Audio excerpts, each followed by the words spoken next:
Bonsoir à tous et bienvenue pour ce deuxième rendez-vous de Jazz Elro. Ce soir, c'est le blues qui est à l'honneur. Alors pas n'importe quel blues, un blues un petit peu original que va nous servir Otis Taylor. Otis Taylor qui, vous allez le voir, a un look un petit peu impressionnant. Je ne sais pas si c'est très prudent d'aller seul en interview avec lui. Vous n'avez qu'à venir avec moi.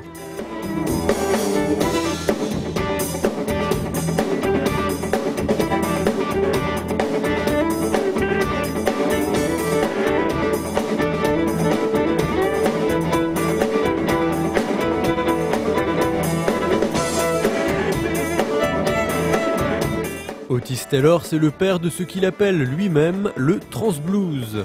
C'est en effet un dérivé de la trance music adapté au blues. Le style est captivant, parfois comparé aux sorciers africains qui savent hypnotiser. Le trance blues, c'est la musique du monde. Il n'y a pas de changement d'accord. Ravi Shankar en est un des exemples. Quand on joue ce qu'on appelle le trance blues, on ne voit plus le temps passer.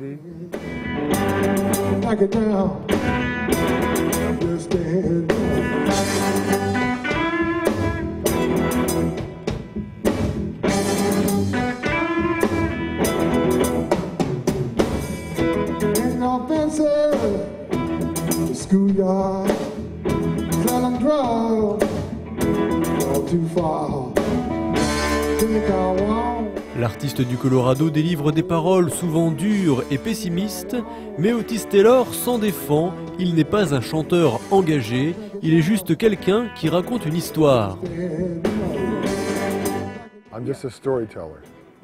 Je ne fais que raconter des histoires, comme un journal. On a faim, on se fait lyncher, la vie de tous les jours. Est-ce qu'on a forcément besoin d'une chanson d'amour? Je ne sais pas. Alors je préfère raconter la réalité. Je suis comme un conteur africain.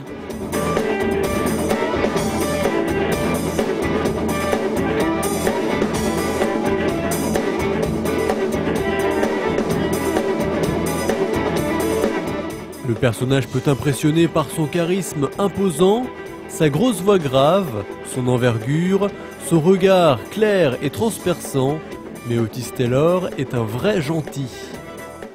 Je suis un gros nounours au grand cœur. Vous voyez, je discute avec vous, et puis j'ai 63 ans. Comment je pourrais être méchant à cet âge-là?